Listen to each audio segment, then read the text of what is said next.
very formal announcement. So just to introduce myself, I'm Rose. I'm supporting with the food aspects of the holiday activities programme in Birmingham this year. And thank you so much for joining our session today. I'm really excited about today. So as hopefully you know, today's session is going to focus on inclusive cooking. And it's a session specifically for providers who are running holiday activity programmes in Birmingham this year. This session is going to be run by Jo Ingleby, who's the Director of Children's Kitchen in Bristol and also a food educator, and also by Rosalie Ford, who's the Head of Food at Three Ways Special School in Bath. We're going to run till about 3:30 today, depending on how many questions you've got at the end, and there will be time for questions at the end. But before we get into the session, we thought it would be nice just to go around and all introduce ourselves, say who we are, where we work, and particularly the kind of age groups perhaps of young people that you're working with over the summer. So I'll just work through my screen. So Ruth Tanner, can we come to you first?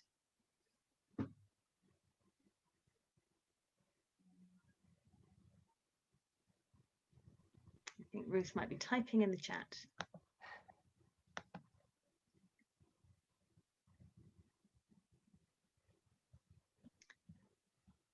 While Ruth is typing, Lorraine, could we come to you? Hi, yeah, I work at Midland Mencap. I mainly work at an after school club. During the summer, I'm going to be working a few days with sessions for children with special needs. I think ranging from about 5 to about 18. Perfect, thank you. Now, I'm not sure of this person's name, but it's coming up as Fire Tablet, which is a great name. Can we go to Fire Tablet for a quick introduction?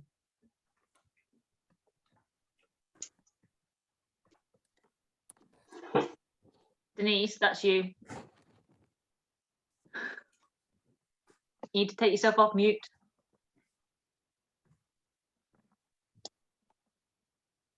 Oh, you're still muted, I'm afraid.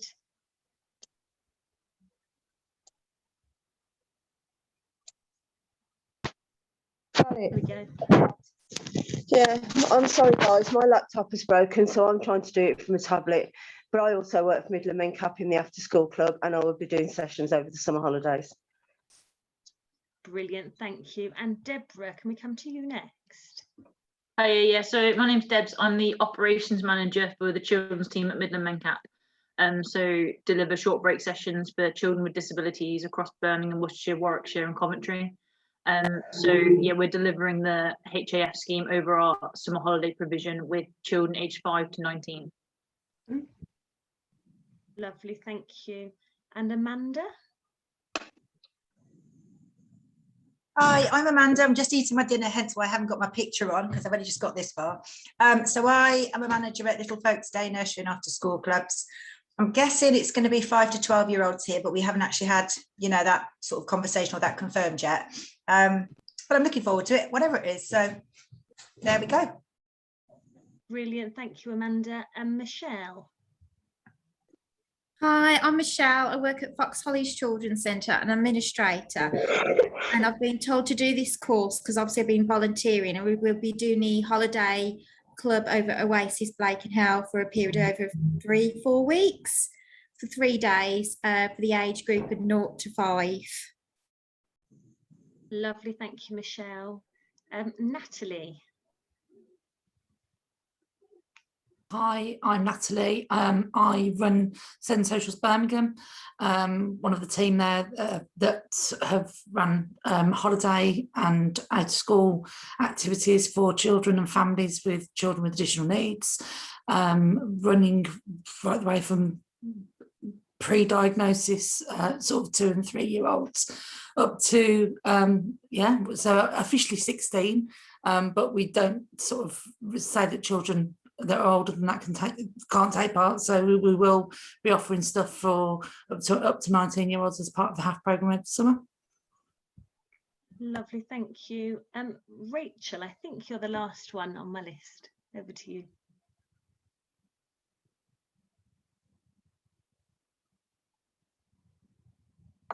Apologies for being late.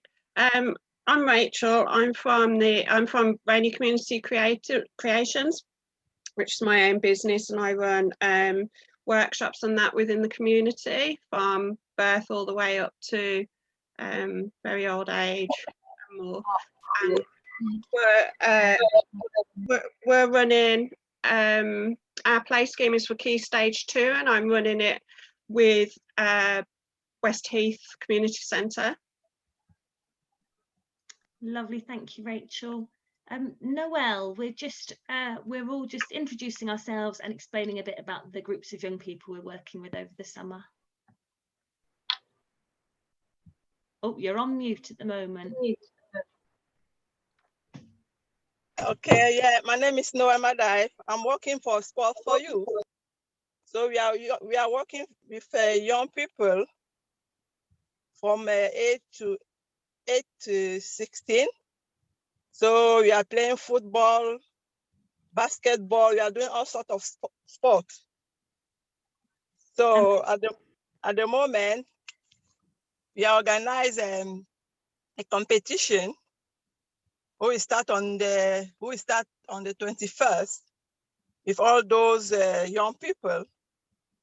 So I've been doing like cooking, and also my job is I'm a kitchen assistant and Circle Hospital. So I'm really happy to join this meeting. Brilliant, thank you so much for joining us. I think that is everyone, and we've got a few introductions in the chat as well. Please feel free to unmute yourself if I've missed you and just shout out your intro. But yeah, as I said, it's brilliant to see you all. And without further ado, I will hand over to Jo and Rosalie for the session. Okay. Thank you, Rose, and thank you all for coming today. It's really lovely to be coming from Bristol and sharing what we're doing in Bristol with you in Birmingham, and hopefully learning from each other.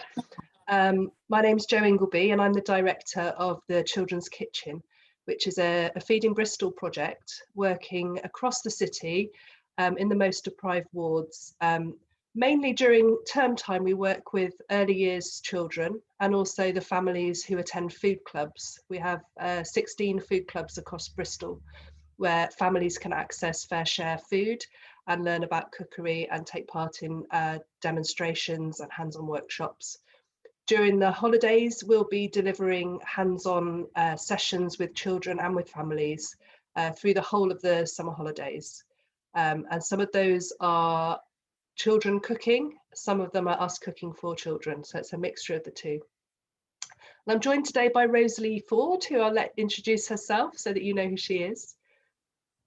Hi everyone, just to say, yeah, a massive thank you. It's so lovely to hear so many places that are working with children with additional needs. So that's really fantastic. And hopefully, if you're not directly, you might find that some of the things that we talk about today will just be helpful and something to kind of think about when you're running your sessions. I'm the head of food at a special needs school. I've been there for 14 years. I'll explain more in my presentation, but just worked with all sorts of additional needs, so hopefully there'll be something for you all to take away with today. So we've got two presentations today. Rosalie's is the main one, which is about making our food sessions, whether that's cooking for or cooking with children, making them accessible for children with additional needs. And then we've got a shorter presentation as well, which is about including children who have allergies and dietary requirements. Because the two things are really key, that we make sure that all of the sessions that we're offering this summer don't exclude any children, and that everybody feels able to access them, and that we're doing the best for all the children, no matter what their dietary, physical or educational needs are. So in Bristol, we've been working like this. We've done a webinar. We're also offering support to one-to-one with sessions as well, if people want to come along and learn a bit more. And we've put together a toolkit pack, which I think Rose is going to share with you after this, which has all of the documents that we refer to. They're all in a pack so that they're easy for you to find. So we're just trying to share what we're doing in Bristol and what we do in our practice to make it easier for everybody else. So before we start, we've pre-recorded our presentations just because it's slightly easier for us to deliver them properly. Has anyone got any questions before we start? No? Okay, so I'm going to share screens. We're going to start with Rosalie's presentation. Just bear with me a second, and I'm going to hopefully be able to start it without any issues. Rosalie, do you want to talk for a second just while I... Sure. I think what's really, I think one of you touched on the fact that, it can be that you've got children that are undiagnosed or unstatemented, and so you might find that there can be some challenging behaviours around food, and it might be actually they don't have any special needs or at all that you're aware of, but it might be that there's behaviour issues that you start to notice in a session. So we see quite a lot of attachment behaviours around food, and that can be things that have happened quite early on for a variety of reasons, and I talk a bit more about that in the presentation as well. So I hope there's something there for everybody to have a think about. Joe, are you happy to go ahead now? Just bear with me a second. For some reason it's not showing on my screen, which had worked last time. No.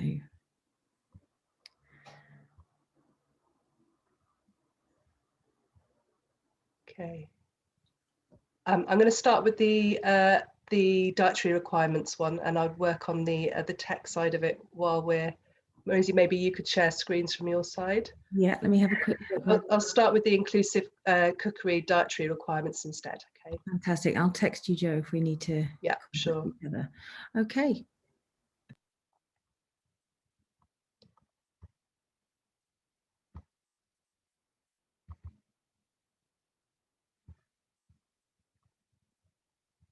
It's important to find out about children's dietary requirements before you even start a session.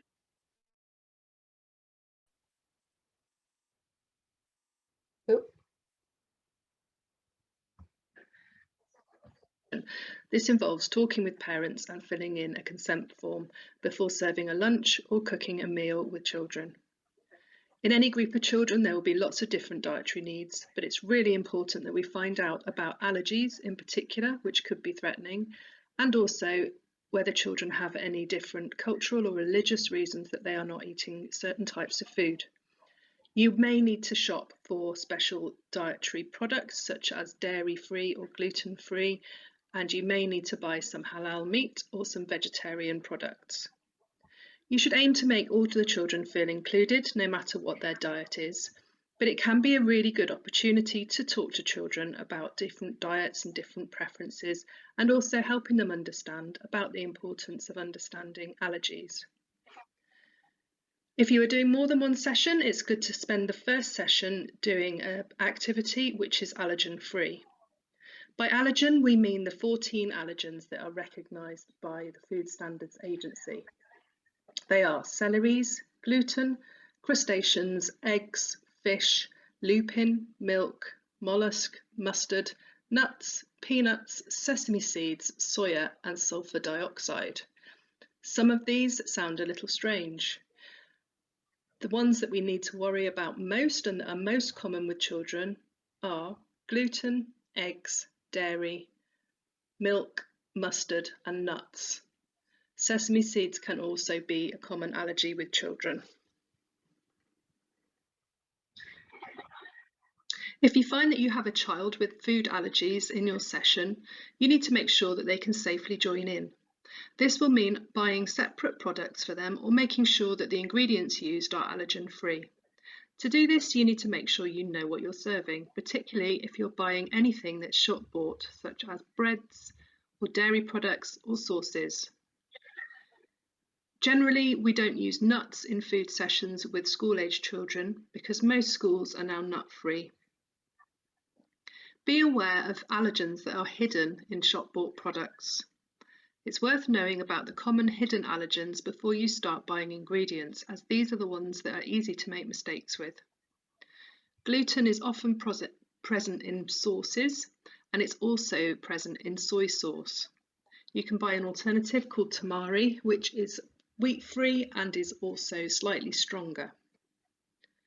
Dairy is often hidden in shop bought breads. Eggs are often in sauces and different processed foods, including breads, and especially in wheat-free products. So do make sure that you're checking labels. Many children who have nut allergies also have sesame allergies, and sesame is present in hummus.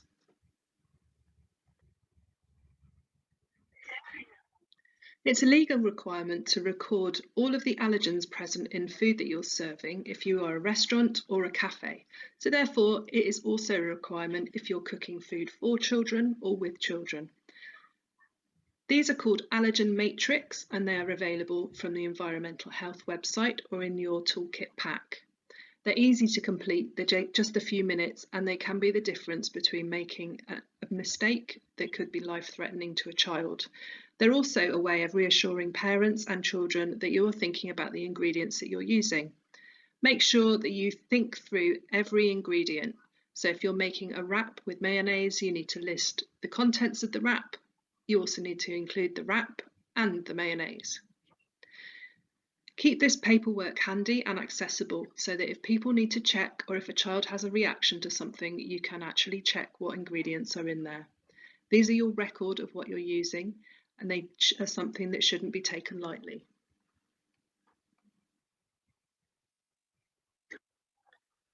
Dietary requirements can also be for religious or cultural reasons, and it's important that we make sure that we can provide for children with different dietary requirements during food sessions and also when serving them lunch. Before you start cooking with or cooking for groups of children, it's good to know a little about the religious dietary requirements. You can find more information about this on the internet and just by looking on the Food Standards Agency. In Islam, Muslims follow strict food laws and only eat food which is prepared and cooked in line with Islamic law. This means they can only eat halal meats. Pork is also forbidden. If you're cooking with Muslim children, you can either use halal meat, which you buy either from a supermarket or a specialist butcher, but you must use separate utensils, separate boards, and separate cooking equipment. You could also use fish, which is allowed, or you could use a vegetarian option if either fish or halal meat aren't available. In Judaism, Jewish people can't eat anything which isn't kosher, which means that the animal must be slaughtered according to Jewish law. Pork is also forbidden, and there are some foods that can't be served together. It's always worth talking with Jewish families before you start, as some are more strict than others. In Hinduism, the cow is a sacred animal, and so Hindus do not eat beef. Some Hindus also practice vegetarianism. There is a difference between vegetarians, pescatarians, and vegans, and it's good to know this before you start. Vegetarians don't eat any meat or fish, but they do eat dairy products and eggs. If you're cooking with vegetarian children, you can use beans and lentils, soya, tofu, and various meat-free products in place of meat. Be aware that when you're using these meat-free products, they are often highly processed and also contain allergens. Vegans don't eat any animal products at all. This includes meat, fish, dairy, eggs, and often honey. Vegan alternatives can be the same as vegetarian alternatives, but be aware that many meat-free products do contain egg. Pescatarians do not eat meat, but they do eat fish. Not all vegetarians eat fish, so it's important to establish this before you start cooking with children who said they are vegetarian on a list. If you've got any doubts at all about what a child can and can't eat, always check with the parent or carer. They would prefer to have a text or a short phone call than for you to make a mistake. Make sure that when you're cooking food for different dietary requirements, particularly for children with allergies, that you are using separate tools, separate equipment, and that you've clearly labelled all the food that you're using. Cooking should be an inclusive experience, and it should be something that encourages children to do this again. So by relaxing and making sure that we know in advance what we're catering for, we can ensure that every child has a fun, active and healthy, happy holiday. Okay. So I hope that was a useful introduction, just really looking at the different dietary requirements that we might all be facing this summer.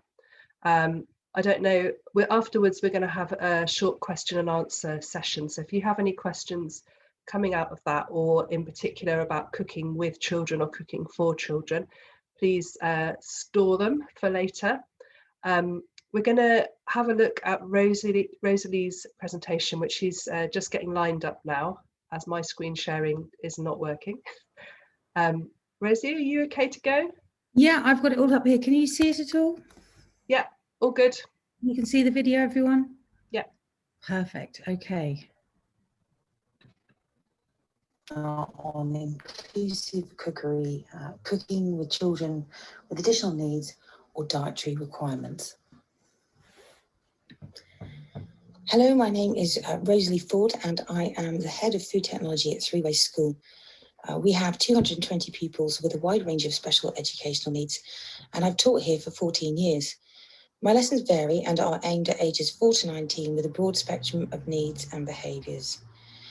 I teach across the key stages. The focus can vary from early food engagement to sensology, thrive and nurture activities, life and living skills, delivering national curriculum schemes of work, and exam groups at key stage 4 and 5. I also support, advise and resource teachers and staff across the school for class-based activities. I conduct food-based research as part of my own studies in CPD, and I work in community kitchens and conduct training and inset days with the Children's Kitchen.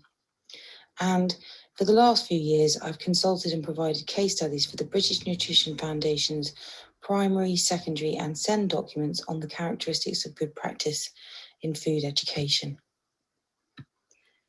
What we're going to cover in this webinar is what, in my experience, are some of the challenges and barriers to learning that you may find when doing food-based activities with those who have additional needs. Some strategies to engage and desensitize, and how you can potentially reduce these aversions over time so you can start getting them on the road to more meaningful activities and outcomes. I will highlight some strategies that can help engage learners who are working at early ages and lower ability levels. And then Jo Ingawee will then talk more about allergies and inclusion for children that may also have dietary requirements. Most young people are going to be really excited to join your groups and love the food activities that you set, but you may just find that 1 or 2 children struggle to engage. It is important to just think about and be sensitive as to why that may be happening, especially for young people with additional needs. It might be the mood that they're in that day. They could be tactile defensive about certain textures, and I'll talk more about this in the upcoming slides. The activity set may not fit their personal food preferences, or they could find 1 or 2 ingredients quite strong and too much. They may not be feeling in optimum health, and it could be for medical reasons that they've had a period of ill health, or there may even be longer term medical reasons. Maybe they were late eaters, have developmental delays, or that up until now they've been peg fed and food is slowly being introduced. They could be fussy eaters, and so an activity like the ones you deliver could be a great opportunity for them to be exposed to new foods. They could be on the ASD spectrum and present with some sensory processing issues, and you may need to focus in on a smaller task that they can achieve success in that still contributes to the outcome or recipe for the session that you're running. They may also have frustrations with their own abilities and have a need for more personalised equipment. They could get stressed when they can't achieve what they would like to. You might find that your role is to help them find a task that they can do well, so they feel pride with their achievements and feel positive about the experiences that they've had. There could also be prior negative food experiences. Some young people suffer toxic stress based in early years trauma, and you may want to avoid activities that trigger outbursts and upset. There could be behavioural challenges and attachment disorders around food and their own historical experiences around the caregiving of food. And another thing to think about is where that young person has been learning and what food experience they've had up until now. So be patient and understanding. There could have been a lack of residence or limited or no access to a kitchen at all at home for the family. The child could have been in multiple care home or foster placements, and then maybe from a family that just has multi-generational lack of food skills and knowledge. So it's really important that the activities you do are fun and create great new food experiences for the children that come to your sessions. Food preferences, we all have them, but we often don't think too much about them. And when initiating activities, it's good to think about or discover if they have any preferred food preferences. This is going to really help you to get them settled in and on task and enjoying the activity. How and where do they like to eat and make food? You know, are they introverted or extroverted learners? Introverted prefer to be quiet, to be independent, prefer to eat alone, and they can be easily overwhelmed by too many sensory inputs. And for these types of learners, can they work by themselves at a separate table or with other similar introverted learners? If it's a small activity, can you simplify tasks to make them more manageable? Extroverted learners are those that don't mind being in an environment that is much more social, noisy, busy and exciting. So can you adapt the space to better suit these needs by working in larger groups? Can you put them next to more confident young people that can also model skills so that they can also learn from their peers and have a constant positive visual of what to do next? How do the young people in your session like to work? Do they have a preference for activities that are unstructured and more messy play? Or do they prefer a structured environment and like to know what they're doing and follow a plan with a defined outcome, like make a sandwich? Are they a food separatist or a mixer? What's fascinating about these behaviours is that we all know someone who does this. So some like to follow a preferential order of eating and preparing ingredients and hate their ingredients touching. Others love to make sure that they have a bit of everything all together. I find food separatists fascinating because this could also be defined as quite an ordered, autistic thought process, but I do often see this behaviour in those that are not considered to be on the spectrum and are neurotypical. You just may find that the food separatists struggle when placed next to a young person who likes to explore, mix and layer flavours and textures. And there may be some benefit for you to work out in your group activity who prefers to separate food and have them working together. Equally, the same can be said of textual preferences. Does the child show a textual preference to wet or dry foods? So, for example, some love foods swimming in sauces. Can you add more wet ingredients for those that love the sensation of sloppy, smeary foods, or remove the wet ingredients from an activity or recipe for those that are tactile defensive? Again, can you move those with a dry preference away from a child that prefers to be making soggier foods?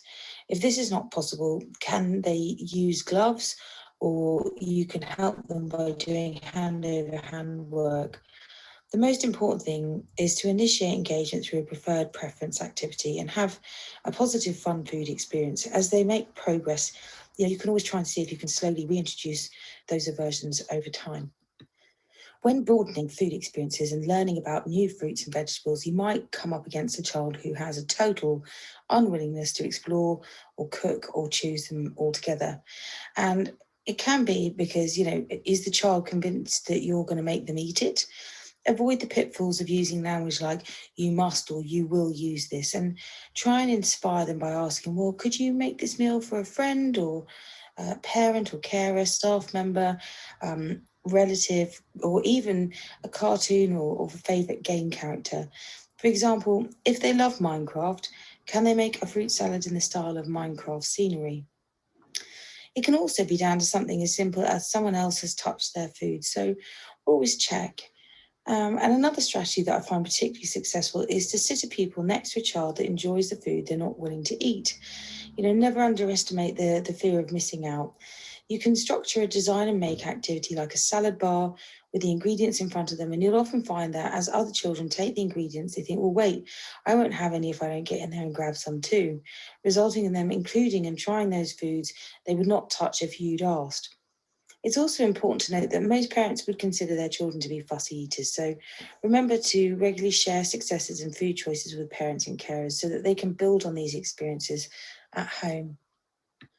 It's also really good to be aware of the language of food lessons, and what we say and how we say it often has real significance when building trust.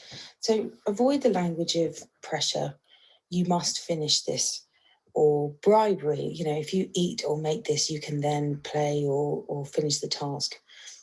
Emotional blackmail, I'll be disappointed if, or rewards, if you do this, you can have this sweet treat, or you can go off and do an activity.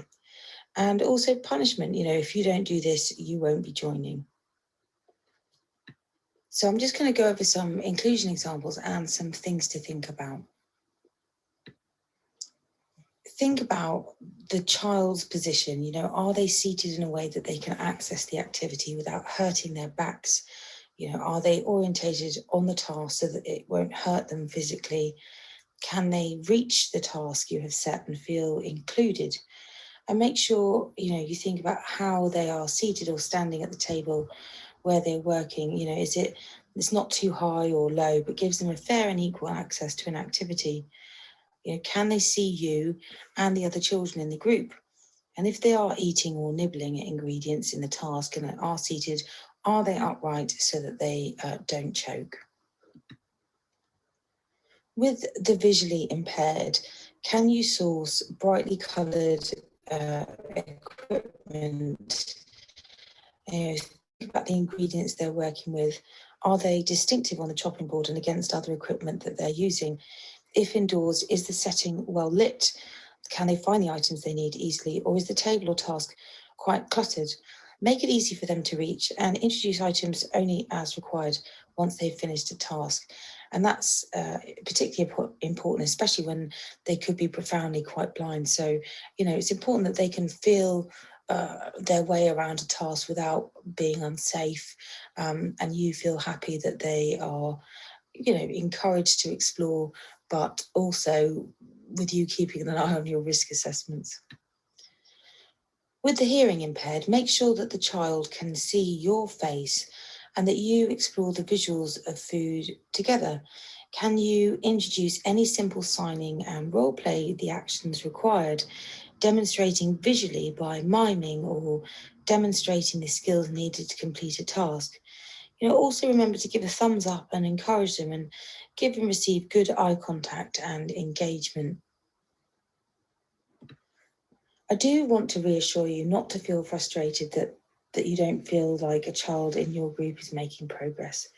Every child is different, and building trust, skill development, dexterity and functioning can take much longer for some than others. There have been many studies that challenge our understanding of key developmental milestones. We now know that neuroplasticity, which is the brain's ability to reorganize by creating new neural pathways to adapt, allows for the potential of positive functional improvements. The brain is far more flexible than we thought, and we learn throughout the course of our life. Simply watching someone complete a task, like holding a knife and chopping, fires the same neurons in the brain in the viewer as the person doing it. So before we do something, we need to think about doing something. So make sure that these young people are included and can watch activities, create experiences where they can touch, smell and explore new ingredients, and use visual aids if possible, and describe and name the ingredients and equipment that they are using and the techniques used. Reinforce and repeat the language for them. For example, we are chopping, and then show them the action. Explain the textures and smells they're being exposed to, and model how to smell and feel differences. Use simple signs and facial expressions to convey meaning. And when I say simple signs, you can obviously use Makaton, or if you're not au fait with Makaton, just the simple everyday signs that we do to each other is just as good. It's that kind of just engaging and kind of acknowledging as well.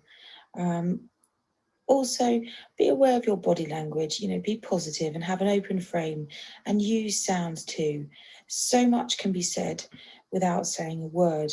And if they're struggling with too many sensory inputs at once and find a task too loud with other children, can they use ear defenders? Can you get hold of a pair of headphones. This may be a way that helps them to focus on the sounds when eating, like crunching, and concentrate more on their own senses. I have mentioned using symbols, and I know that this may not always be possible in your setting, but it's just something else that may help to have in your toolkit of strategies.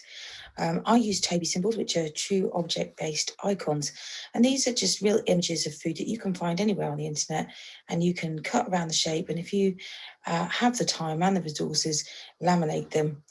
You can use them to ask them to point out the carrot in the picture, or on the table, or in the garden growing, and just, you know, use the kind of symbols, just make the symbols for the vegetables or fruits that you're using for that session. There's no need to kind of make a whole host of them. Just do it as you go along, and if it works, great, and then do it for the next one. If not, don't worry too much about it. But it's just one of those ways that it just helps ready them for visual recipes and helps them recognise real-world ingredients, equipment. You know, they can be used if you stick them on certain boxes, or where, you know, you store certain items, or if you've got a kitchen space that you're actually using and you want the children to kind of go and help themselves to certain things. It does help them navigate a space easily too. And they can also be used as a communication tool, just to assess how much the child understands and help with choosing, you know, maybe what they want to work with. You know, this is a particularly good strategy with ASD children, with, you know, children with autism. You know, having a now and next strip can really help too.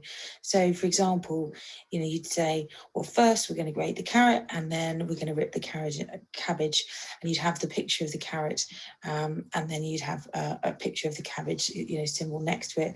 And what you can do is you can take them away, you know, take them off the strip or out of the now and next box, you know, once a task is completed, so that you signify that it's finished. And that really helps the kind of processing of a session of, right, well, we've done this now, and now we're moving on to the next thing, so that you don't have any meltdowns or behaviour issues. You're kind of preempting a child to understand, you know, when something is finished and then what the next thing is to begin. Or it might be that you say, we've done this, and then the cooking session is over. Sometimes you may find the usual calming and soothing strategies don't address some underlying emotions that are driving certain behaviours, and these outbursts can often be based in emotional issues and earlier traumatic memories and experiences linked to food or the caregiving food. And in heightened states of fight, flight, or freeze responses, you know, sessions can really quickly break down. So it's important to find tools and strategies that reduce the amount of stress for the child, but also for you guys like running the sessions as well. You know, it really helps just keep everyone calm and helps everyone that's involved in the task. So really, my one piece of advice is don't ever engage the primal brain, or, you know, or force food experiences. You know, find a compromise. Bad food experience is so strongly tied to the fight, flight, freeze mechanism, and the key is to create positive memories to better food experiences. Food plays such an important part in how we feel safe and nurtured and secure. So it's often food-based sessions that can show up some hidden issues.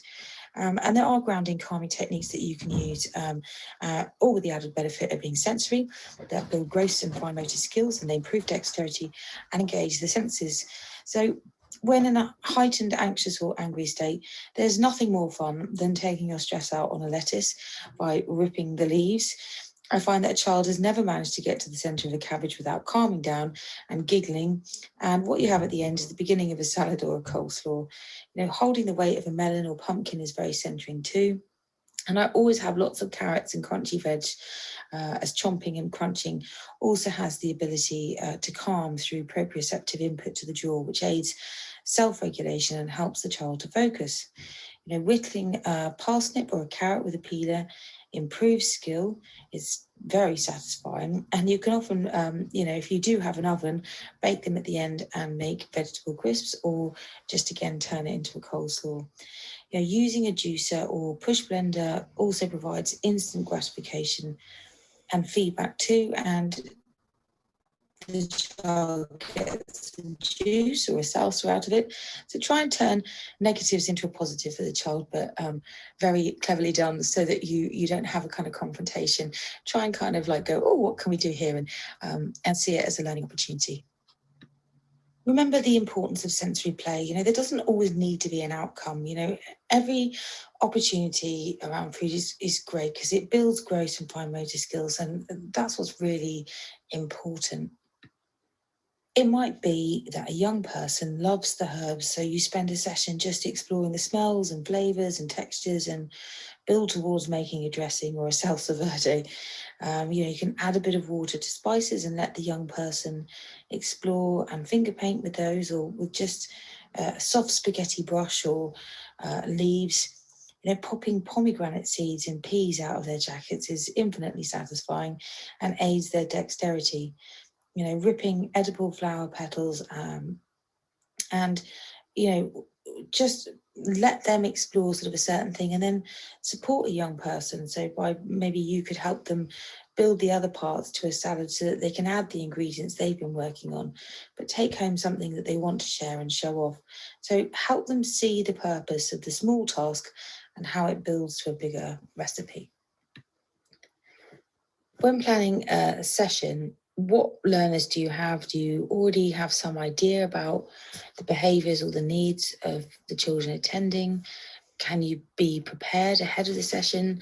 It might be that you don't have that information and you just find out as you go along, or that you have your own experience and find things that work for those young people. Think about the space you're in as well. Can you plan ahead so that should any challenges arise, you can quickly adapt to make your session a success for everyone?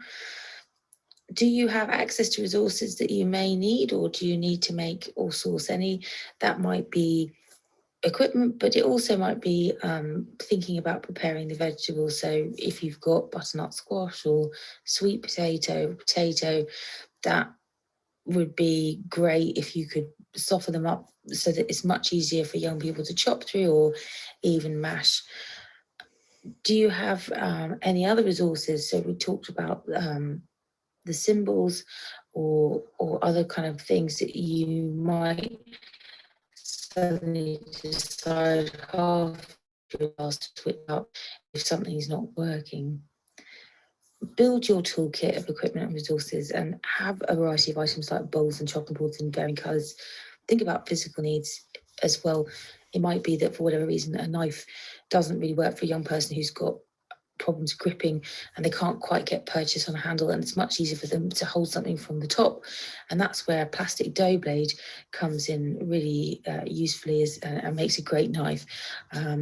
So start to kind of think about what works for you in your setting.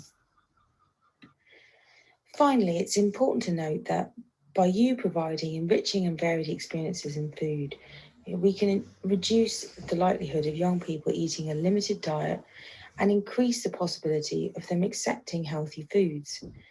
Create a learning space that is full of positive interactions with other children and adults. Think about inclusivity and personalisation for all the young people in your group. Run a session that everyone can be involved in and feel a part of. Once you have a young person in the cycle of engagement and attention and the construction of knowledge, consolidate these experiences to maximise and build on their learning. Always have high expectations, and they will always rise to meet them. And inspire and get them excited about food. You know, some of our greatest chefs didn't have the best start, had challenges to overcome, and you could be that person starting a lifelong passion and instilling a love of good food.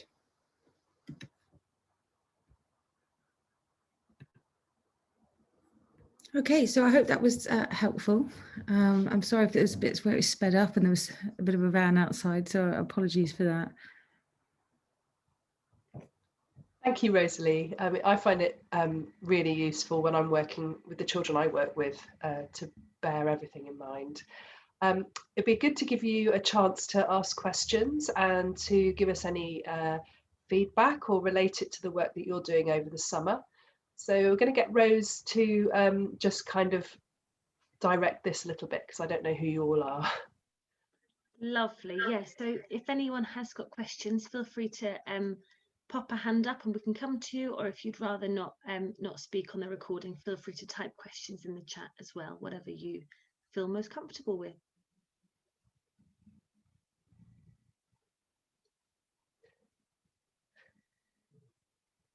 And just to say, while you're thinking of your questions, that this recording will be available if you've kind of watched this and thought, oh, this would be really helpful for my colleagues, or I didn't get to scribble all of that down. We'll make the recording available as well. And as Joe said in the first presentation, there are some materials that we will share by email after this session as well, so they will be coming your way.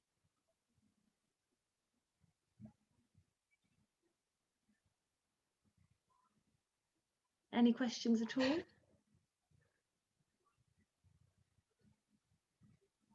No. Wow. Okay, I hope you've all found that useful though for the work you'll be doing over the summer. Do you quick thumbs up? Yeah, good. Does anyone have any reflections that they'd like to share of kind of, even if it's not questions, just anything that was interesting or they feel like they're taking away from this, or anything that they'd like to share about their plans for the summer programs?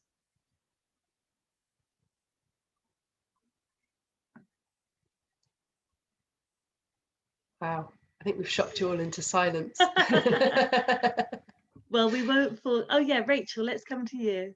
I was just going to say that our middle weeks, we can only do 3 weeks.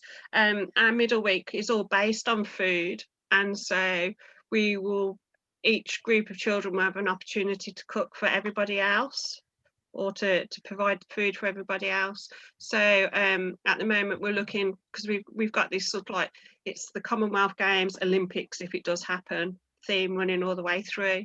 So we'll be looking at different countries and introducing them to foods that they might not have tried before, but we do have backup food. Yeah. And also, because both Ruth and myself were Scout leaders, we're hoping to do some cooking outside. So it will be, hopefully will be completely new for a lot of them who haven't had access to Scouting and that before. That it will be preparation of food outside, cooking food outside, and that as well. So fingers crossed the weather is nice. Amazing. That sounds brilliant, Rachel. Thank you. Natalie, I can see you've got a hand up as well. Yeah, so I just obviously just with the group that we will be working with over summer, we actually have different families coming in, many of which we've not actually met before. So for us, the big part of it is going to be sort of that collection of information around dietary requirements and sort of needs around allergies and stuff beforehand.